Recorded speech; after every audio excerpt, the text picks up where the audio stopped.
Boa noite, pessoal. Nós estamos aqui na plataforma Debraica, nossa casa, que mais uma vez tem um orgulho enorme em ter todos vocês aqui. O nosso pessoal está fazendo um esforço muito grande para levar o nosso clube para dentro dos lares de cada um e trabalhando na busca de conteúdo de muita qualidade em todas as lives que tem se tentado fazer o melhor para vocês. Hoje nós temos a honra de receber dois grandes advogados e ativistas comunitários, e nós falaremos sobre os impactos jurídicos durante a pandemia. Eu gostaria de chamar o Fernando Lotenberg para estar aqui comigo. Boa noite a todos. Oi, Rosenthal, tudo bem? Tudo bom. O Fernando Lotenberg é advogado, mestre e doutor em Direito Internacional pela Faculdade de Direito da Universidade de São Paulo, sócio da Lotenberg Advogados e atua na área de Direito Empresarial e, como todos sabem, também presidente da nossa gloriosa e honrosa CONIB. Agora eu chamo o Daniel Kignel, que também vai fazer parte aqui do nosso painel, da nossa live. Boa noite, Daniel, Fernando. Tudo bom? Tudo bem, boa noite. Boa noite. O Daniel é formado pela Pontifícia Universidade Católica de São Paulo, possui especialização em Direito Penal Econômico pela Fundação Getúlio Vargas, pela FGV de São Paulo, e formação em Delação Premiada e os aspectos do direito penal pela mesma instituição. Ele faz parte do Instituto de Defesa do IDD e do Instituto Brasileiro de Ciências Criminais, o IBCCRIM, no qual também foi integrante do Conselho Editorial. Vou começar a nossa conversa aqui com o Fernando. Eu gostaria, Fernando, que você comentasse para nós, nos contando sobre as regras de cumprimento dos contratos e o que muda hoje em dia numa situação como a que a gente está vivendo. Pois não, Rosenthal. Primeiro, prazer estar com você e com o Daniel aqui, agradecer a Hebraica, o Daniel Bialski, que tem feito um esforço gigantesco junto com a sua diretoria para manter, como você falou, o clube vivo. É uma circunstância que pegou todo mundo desprevenido. A gente imagina a Hebraica com um enorme número de atividades, tanto ao ar livre como em lugar fechado, e de um dia para o outro ter que se ver nessa situação. Então, venho aqui com muito prazer e com muita alegria compartilhar com vocês algumas coisas que a gente tem visto no direito e no que tem impactado essa pandemia. A gente pode falar de impactos em termos tanto materiais como formais, ou seja, no direito em si mesmo e na maneira de se aplicar o direito no processo civil. Então, quando a gente pensa em contrato, em primeiro lugar, a gente pensa em alguns princípios, né? Quer dizer, a gente faz um contrato para que ele seja cumprido. A gente assume uma obrigação de cumprir uma obrigação com a outra parte e vice-versa. Isso, para usar um termo do latim clássico, é um princípio que chama o pacta sunt servanda. As pessoas se obrigam àquilo a que elas assumiram, aquilo que elas assinaram. Então, alguns princípios que os contratos se prevêem paritários, simétricos, que as partes têm que ter boa-fé, têm que ter probidade naquilo que elas se obrigam, contratam cláusulas específicas. Então, por exemplo, quando alguém vai fazer um contrato de locação, né, que é um contrato simples, você prevê o prazo, você prevê o valor, você prevê a multa.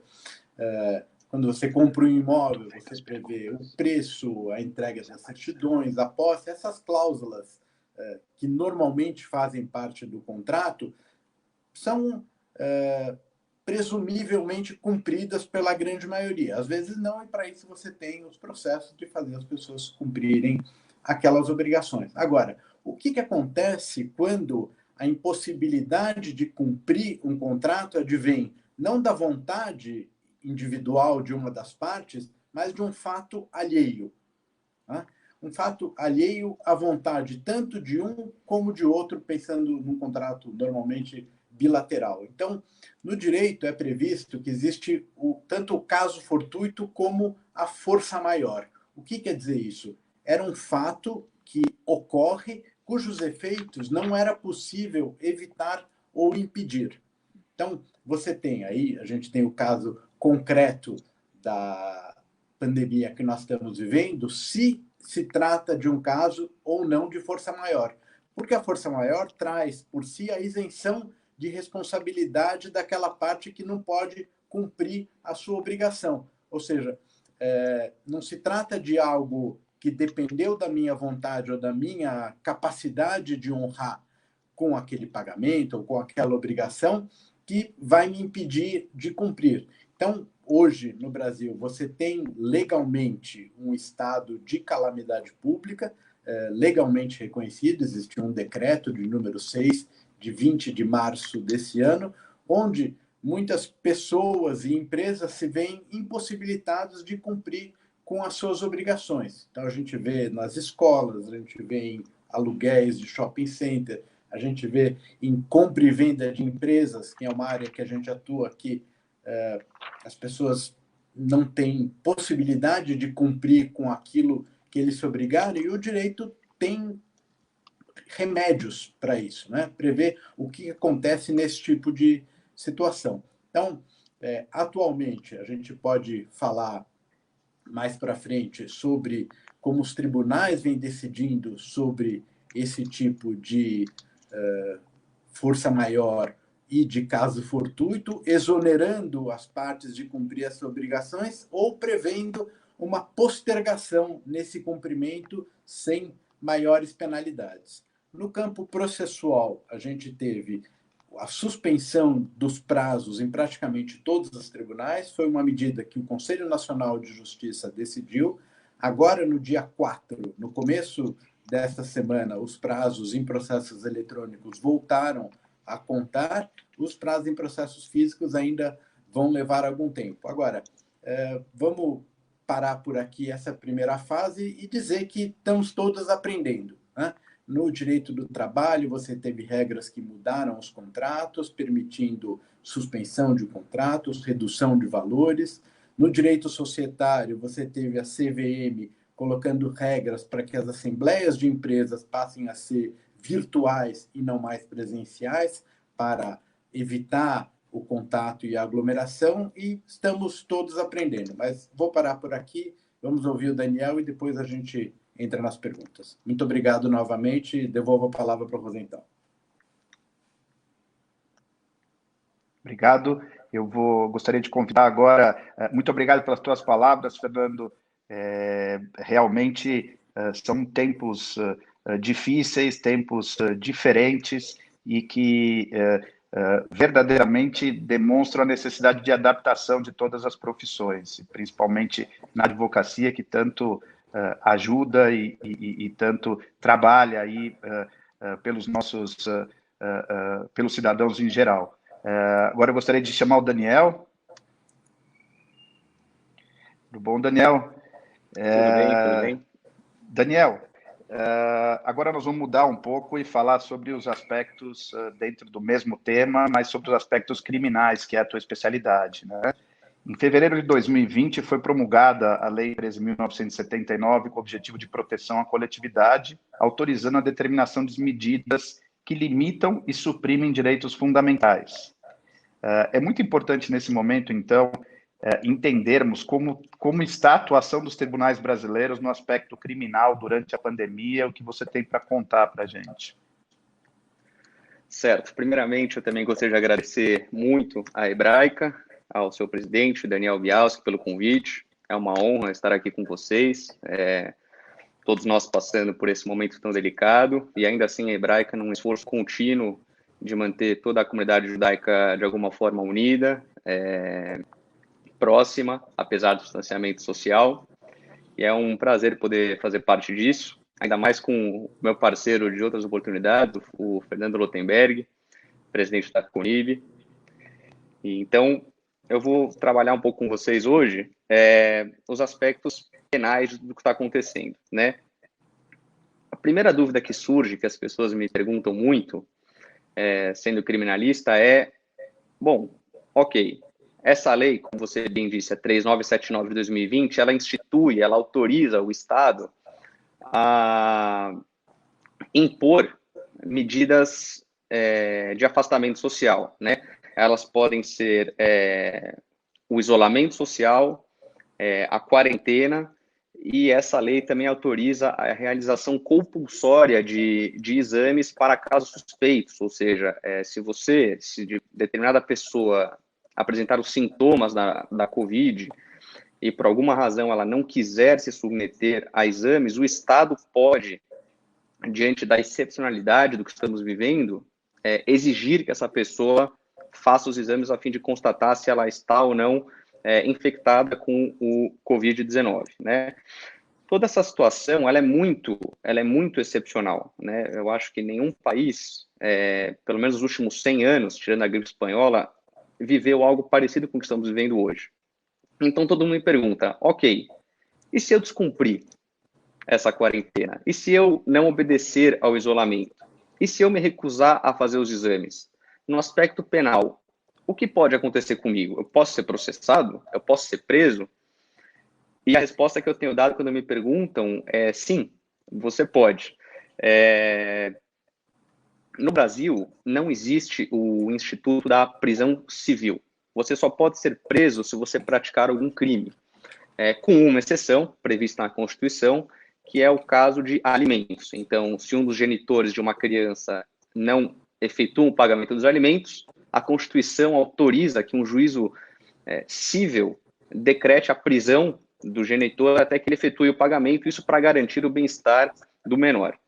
Qualquer outra situação de prisão ou de processo penal deve estar devidamente embasada em um crime.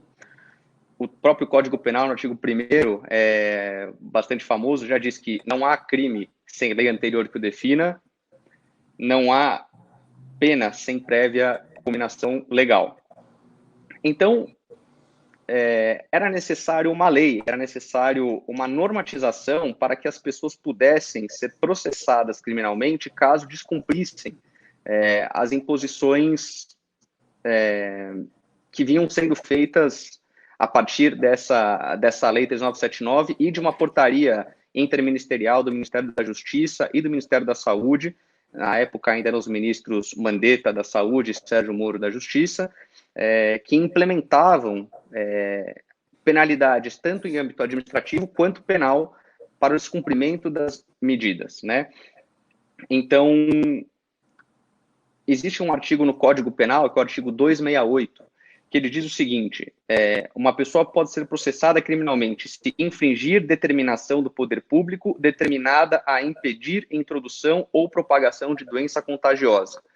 Ou seja, o Código Penal é bem claro, né? Se houver uma determinação por parte do poder público, determinando que a sociedade, de alguma forma, sofra restrições em seu comportamento, como é o caso do que estamos vivendo hoje, através de quarentena, ou isolamento social, ou um eventual lockdown, que já acontece em alguns estados da federação, ainda não em São Paulo e Rio de Janeiro, mas do jeito que a coisa vai, nesse momento, não é uma carta completamente fora do baralho. Então, nestes casos, se o agente descumprir estas normas, ele pode sim ser processado e condenado em um crime cuja pena varia entre 1 mês e 1 ano de prisão. Ou seja, a lei já estava ali, o crime já existia. Esse artigo ele não é novo, ele não veio nesta situação. Ele já previa uma eventual situação de pandemia em que fosse necessária a restrição pessoal de cada um. Então, a lei 3979, ela vem preencher esta lacuna do artigo 268, ela vem trazer a norma legal que, uma vez infringida pelo agente, pode ensejar em seu processo. As pessoas, quando eu dou essa resposta, eu digo que sim, há o risco de você sofrer uma penalidade, ser processado criminalmente por conta de eventual descumprimento das medidas impostas pelo governo federal ou pelos governos estadual e municipal. As pessoas acabam ficando muito frustradas, elas sentem, não, mas como assim? E o meu direito previsto na Constituição de cidadão, de meu direito de ir e vir e de fazer com a minha saúde, com o meu corpo, aquilo que eu bem entender? Bom, a resposta ela acaba sendo bastante simples. Como eu já disse no começo, a situação que vivemos hoje ela é absolutamente excepcional. Nos últimos 100 anos, não passamos por nada remotamente parecido com isso. E nos colocarmos em risco nestes termos, hoje, é o mesmo que colocar em risco toda a sociedade, porque a propagação da doença, ela se dá de pessoa a pessoa. O comportamento de se arriscar por entender que, para mim, seria mais vale a pena para alguma pessoa, para alguém, ir trabalhar, sair de casa e furar o isolamento social, é mais importante do que se resguardar, não atende os anseios da sociedade nesse momento que você está, sim, com esse comportamento, se infectar, eventualmente colocar em risco outras pessoas com as quais você tenha algum tipo de relação ou de contato. É por essa razão que, nesse momento tão específico da história brasileira e mundial, a aplicação da lei e do isolamento social, tanto sob ordem federal quanto dos estados e municípios, deve ser cumprida, senão o agente corre, sim, o risco de ser processado criminalmente. Eu, pessoalmente, ainda não vi nenhum caso nesse sentido, mas é algo que eu imagino que vai acontecer, ainda mais nesse momento em que tudo indica que nós estejamos alcançando o pico da doença e que as medidas restritivas vão ser cada vez mais incisivas na sociedade. Eu também vou encerrar por aqui nesse primeiro momento e devolver a palavra para você, Fernando Rosenthal, para a gente continuar o nosso bate-papo. Realmente, foi o que você disse, Daniel, são tempos complexos, situações complexas, embora a gente está tendo aqui algumas perguntas de pessoas aqui participando na nossa live, perguntando, e você acabou falando agora no final, perguntando se era do teu conhecimento condenações nesse sentido, né? Você terminou aí contando que não conhece. Essa é a maior curiosidade, eu acho que do ponto de vista criminal, talvez seja uma grande curiosidade das pessoas para saber o que realmente está acontecendo, se a lei está sendo aplicada, principalmente agora em que a quarentena foi postergada mais um tempo, as pessoas começam a se perguntar da validade das medidas e se realmente elas vão fazer efeito. E nós, no dia a dia, quando andamos na rua e quando vemos pessoas não cumprindo a nossa vontade, muitas vezes a gente ouve pessoas criticando outras, e isso, na minha opinião, pode ser que acabe acontecendo alguma situação mais grave, social, no enfrentamento entre as pessoas. Qual que é a tua sugestão nesse sentido, quando alguém está no supermercado ou está em algum lugar e se sente incomodada pelo desrespeito das medidas por outras pessoas? Veja, o descumprimento dessa norma, que pode ensejar em reflexos penais, ele é o mesmo que o descumprimento de outras normas que têm outros reflexos penais não relacionados à pandemia, né? Então, eu acredito que a atitude de qualquer cidadão nesse momento, em relação àquela pessoa que esteja descumprindo a determinação legal de isolamento ou de quarentena, pode agir de duas formas diferentes. Como qualquer pessoa deve agir se presenciar qualquer infração penal por parte de um terceiro. A primeira é procurar as autoridades, porque o denunciante estará, sim, resguardado pela lei, né? A Lei 3979, amparada pela Portaria Interministerial e pelo Código Penal, de fato tem o poder de processar penalmente o indivíduo que desrespeitar as normas sem um motivo necessário, e também por uma questão social. A nossa responsabilidade nesse momento, ela deve ser supralegal, na falta de um termo melhor. Ela é social. Nós devemos entender a seriedade do momento pelo qual passamos.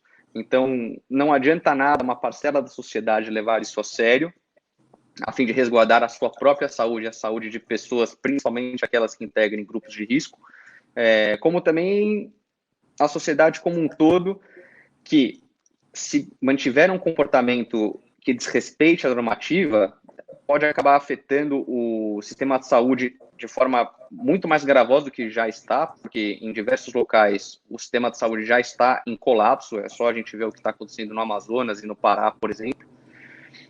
Então, a minha sugestão como advogado, e principalmente como cidadão em um caso como esse, se houver um descumprimento nítido, um grande evento em um condomínio, por exemplo, uma festa, um desrespeito às claras e frontal de uma norma como essa, eu, sem dúvida, aconselho o acionamento das autoridades para que as pessoas sejam responsabilizadas, porque só assim nós vamos conseguir passar por esse momento de forma menos traumática, porque sem ser traumática, de fato, não tem como. Obrigado, Daniel. Fernando, você comentando sobre contratos e sobre as alterações e as implicações, eu gostaria de perguntar se você, como que você vê a possibilidade de, nesse momento tão difícil, pessoas de má fé tentarem renegociações de contratos? Então, Fernando, existe, infelizmente, né? Parece que essas situações revelam o melhor e, às vezes, o pior das pessoas, né? A gente tem visto vários exemplos de solidariedade dentro da comunidade e fora dela, onde pessoas, grupos, empresas estão realmente se dispondo a sair daquela situação de passividade e agir para melhorar a vida dos outros, e, ao mesmo tempo, você tem gente que pretende se aproveitar disso em proveito próprio. Então, uma das questões que a gente estava falando da teoria da imprevisão é que, além de provar que esses fatos são alheios à capacidade da pessoa de cumprir aquilo que ela havia se obrigado, ela precisa também provar que foi a pandemia que motivou o descumprimento da sua obrigação. Ou seja, você tem que ver o momento em que isso foi contratado, quer dizer, a partir do momento em que você já tinha uma ideia do impacto que isso ia ter nos seus negócios, você não pode alegar que não sabia, se foi uma contratação posterior, e, ao mesmo tempo, diferente a situação de alguém, por exemplo, que tenha tido o seu comércio completamente fechado e ele tem uma obrigação de pagar um aluguel. Você tem vários shopping centers aí que renegociaram ou deixaram de cobrar as locações durante esse período porque a pessoa não produz, a empresa não tem como produzir nenhuma receita. E, ao mesmo tempo, você tem regras que podem, não é tudo ou nada. Você vai falar assim, bom, então eu não pago nada, né? A gente está vendo no mundo da advocacia, e acho que você também atua nessa área e está presenciando um grande movimento de renegociação. Então, a pessoa pode falar assim, bom, eu não posso pagar os 100% do que eu me obriguei, mas talvez eu possa pagar 50%, ou eu posso pagar 25% agora, e a diferença a gente vê depois. Então, o que não pode, e acho que o judiciário também tem estado atento a isso, é convalidar uma moratória geral, né? Estava previsto, por exemplo, num projeto de lei que o ministro Dias Toffoli apresentou junto com alguns senadores, um projeto mudando, ele foi aprovado no Senado e agora está para votação na Câmara, mudando as relações de direito civil. Uma das cláusulas que não prevaleceu é que previa uma moratória geral de 60 dias, ou seja, ninguém paga ninguém durante 2 meses, que seria praticamente um caos, porque todo mundo é, em alguma maneira, fornecedor, o consumidor, ou provedor, ou tomador de serviços, então isso institucionalizaria um calote. Felizmente, isso não passou. Além disso, você tem decisões que vêm sendo tomadas nos tribunais, por exemplo, em caso de recuperações judiciais, empresas que já estavam numa situação difícil, né? A antiga concordata, que atualmente se chama recuperação, fizeram um plano, tinham parcelas para serem pagas. Você pega, por exemplo, uma varejista que depende das suas vendas presenciais para honrar aquele plano, tem havido decisões permitindo a postergação. Quer dizer, não é que a empresa não vai precisar pagar, mas nesse momento não é possível pagar. Então tem que olhar o caso a caso e cabe àquele que teve o impacto nos seus negócios de maneira mais profunda demonstrar que a sua incapacidade de agora resulta exatamente dessas novas condições trazidas pela pandemia.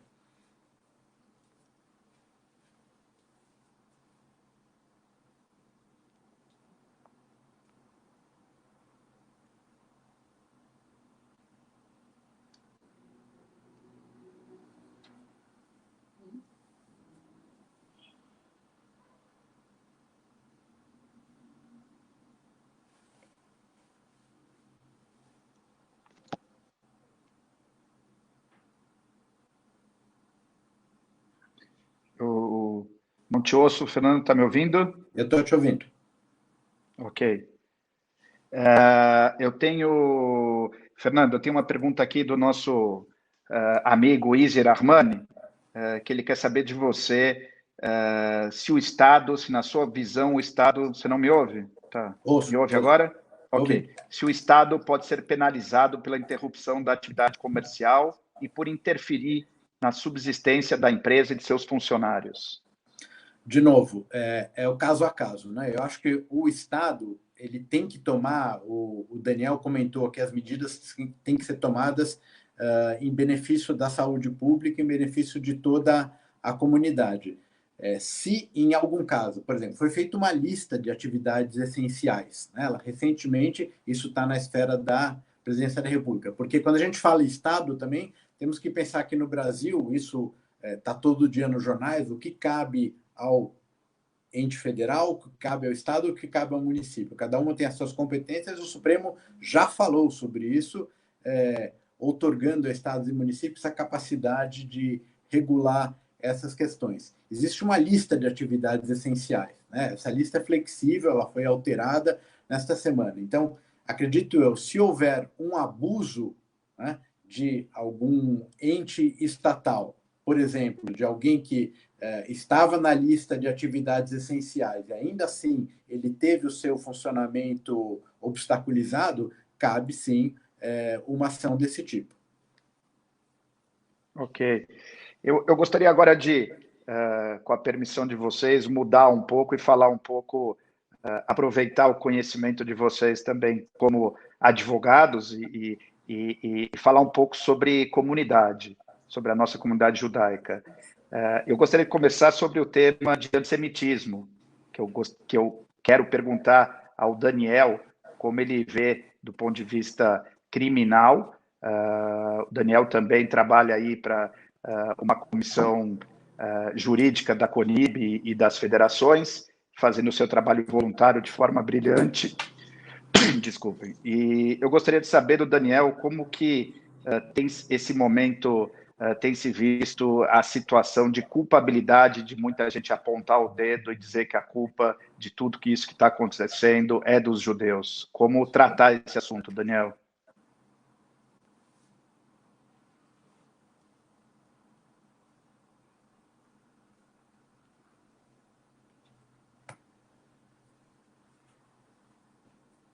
Eu não te ouço, Daniel.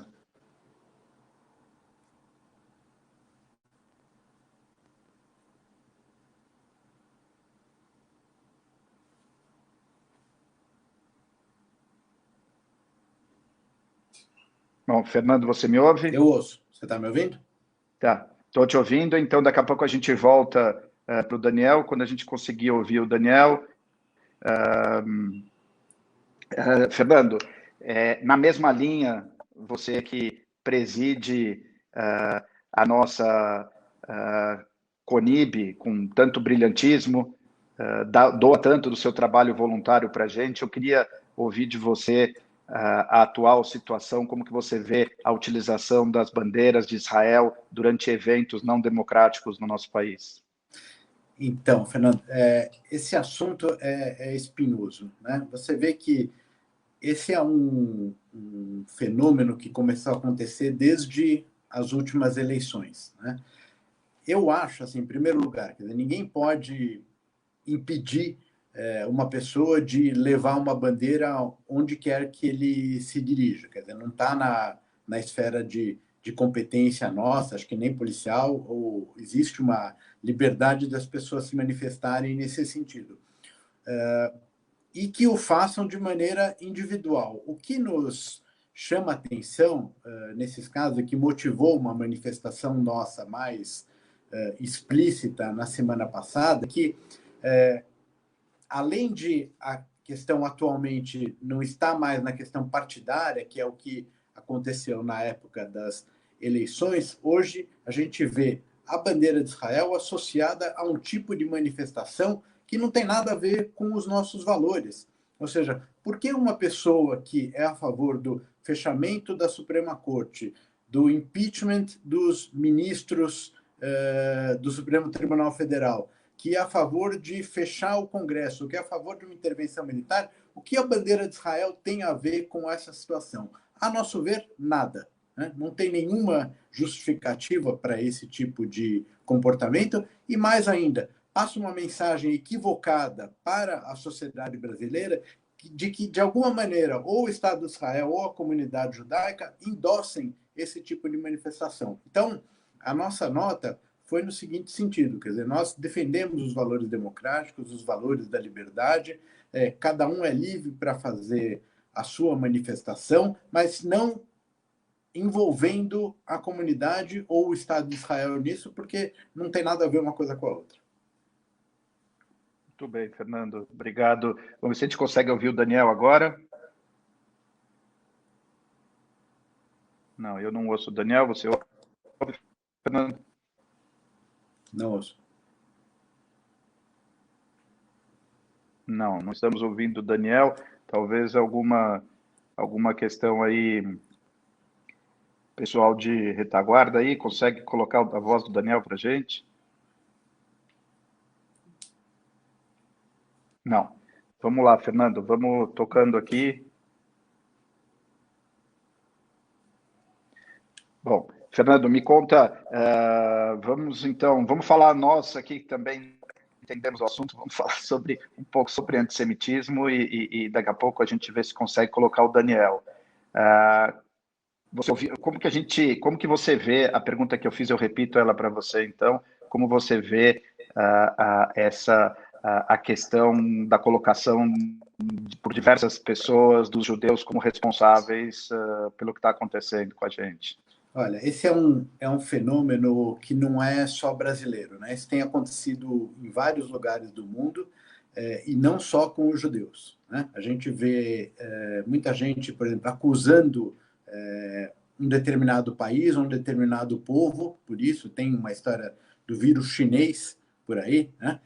O vírus não é chinês, né? O vírus pode ter vindo da China, assim como a gripe espanhola não veio da Espanha, que é o caso que o Daniel citou 100 anos atrás. Então, essa particularização já para nós não é positiva e a gente não concorda. Especificamente com a comunidade judaica, houve bem no início um caso em Fortaleza de um advogado e psicólogo que fez um post muito ofensivo. Nós tomamos providências tanto na rede social, na Ordem dos Advogados e entramos com uma medida no Ministério Público do Ceará, na semana passada, contra ele.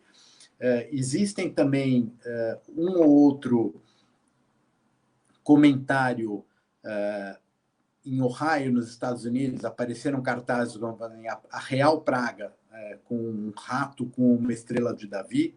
Então, esses momentos, como eu falava antes, trazem o melhor e também o pior, mas a gente está sempre atento para esse tipo de manifestação e não tenham dúvidas que essas pessoas que fazem isso, na grande maioria pela rede social, achando que estão cobertos ou que estão anônimos, não estão. Nós vamos atrás e eles vão responder por isso. Muito bem, Fernando. Daniel, você nos ouve agora? Não, nós não ouvimos o Daniel. Depois, Daniel, você pode, sem questão de Covid ou não, processar a Marisa por isso que está acontecendo, tá? Né, Fernando? Completamente. Tem 2 advogados aqui. 2 advogados, a gente te ajuda, mas nós não te ouvimos. É para ele tirar o Bluetooth. Vê se ele está com o Bluetooth ligado, porque isso talvez possa atrapalhar. Você está com Bluetooth, Daniel?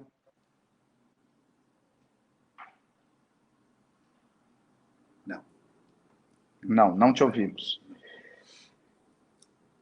Então, Fernando, vamos agora. Bom, muito obrigado pelas tuas excelentes colocações, tanto profissionais como presidente da CONIB, como representante da nossa entidade maior. Eu quero te agradecer muito por estar aqui presente na nossa plataforma e ceder seu tempo para isso, que é de extrema importância para a gente. E eu gostaria que você aí, por alguns minutos, fizesse suas considerações finais sobre o tema e o tema aberto para você falar sobre o que você entender importante. Bom, novamente agradecer aqui, espero que o Daniel possa se juntar a nós aqui nesse momento final. Eu ouço vocês. Vocês me... Pronto. Ótimo, Então, ótimo, Daniel. Vamos lá. Não, para fechar de novo, renovar os agradecimentos, agradecer a companhia dos dois. Eu acho que é um momento único, né? E a gente pode, de fato, tentar tirar algumas lições disso ou não, né? Como que a gente vai sair dessa história em todos os planos, né? No plano pessoal, no plano profissional, no plano comunitário.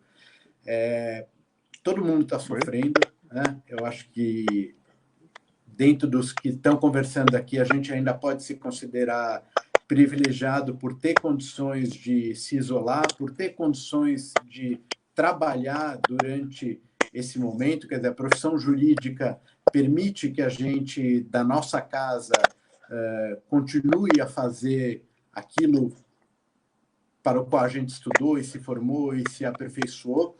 E a comunidade também pode contar conosco, né? Sabendo que não é por conta dessa situação que as instituições comunitárias deixam de funcionar, né? A Hebraica está se virando para procurar fazer iniciativas como essa, a CONIB está ativa, a gente teve reuniões com federações de todo o Brasil, fizemos comitês de crise em todas as 14 federações, tivemos o apoio do Hospital Albert Einstein na parte técnica, conseguimos uma doação da Tip Top de máscaras para todas as comunidades judaicas do Brasil.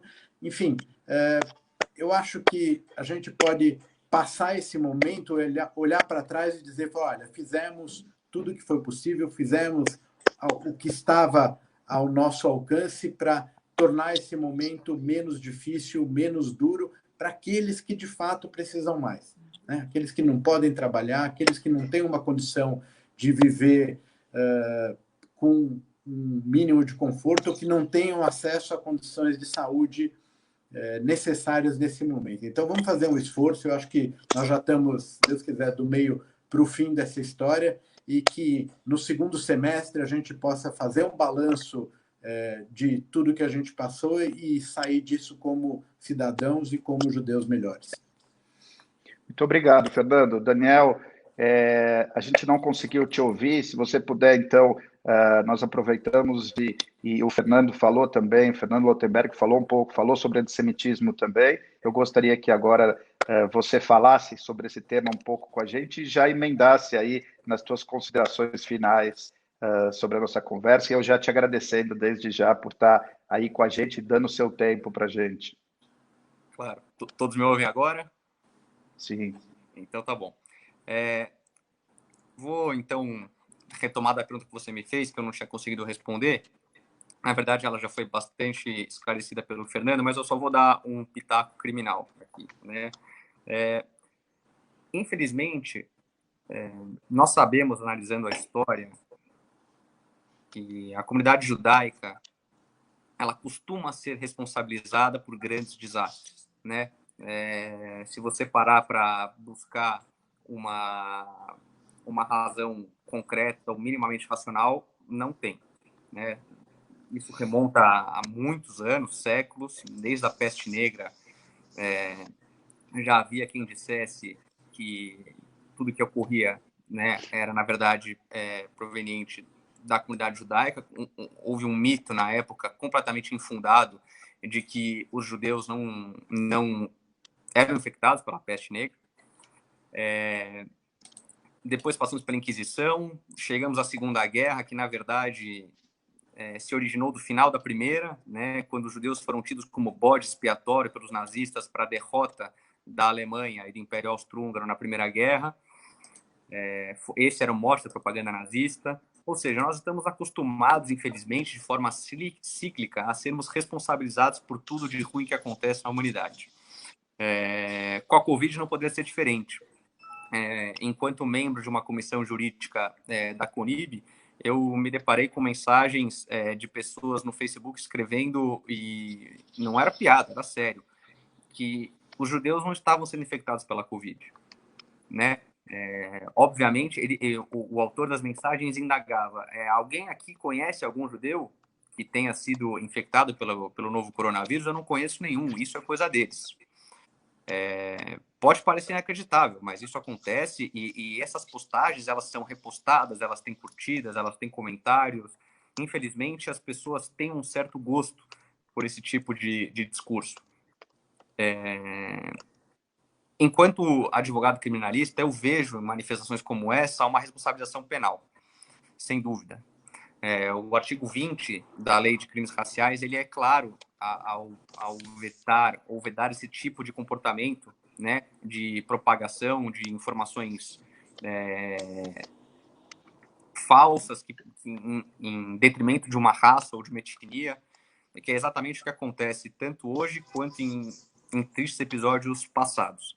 Então, em um momento como esse, é muito bom termos a CONIB ao nosso lado, que não deixa situações como essa passarem em branco, e é um orgulho pessoal para mim poder participar da comissão jurídica que lida com situações como essa, tendo o Fernando e outros grandes advogados à frente. Encerrando,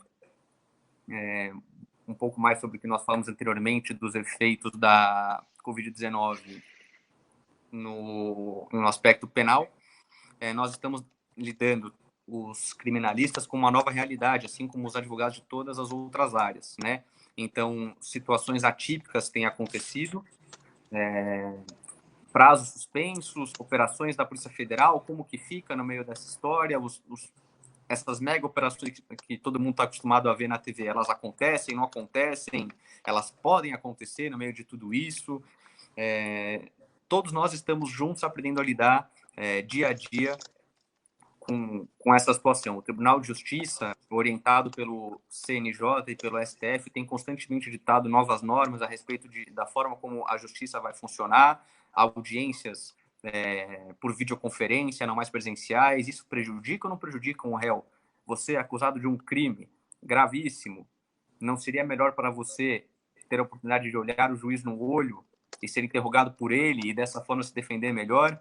Até que ponto isso deve superar a necessidade dos processos continuarem andando, da justiça continuar funcionando?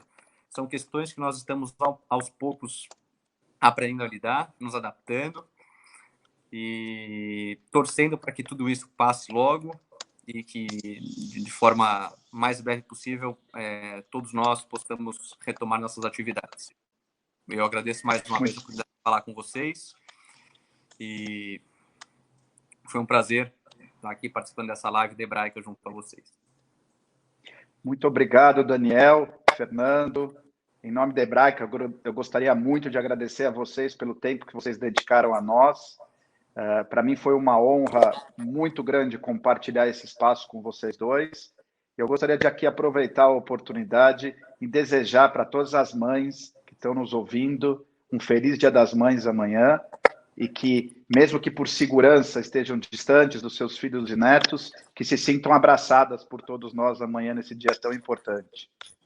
Muito obrigado para vocês, uma boa noite. Obrigado, boa noite. Boa noite.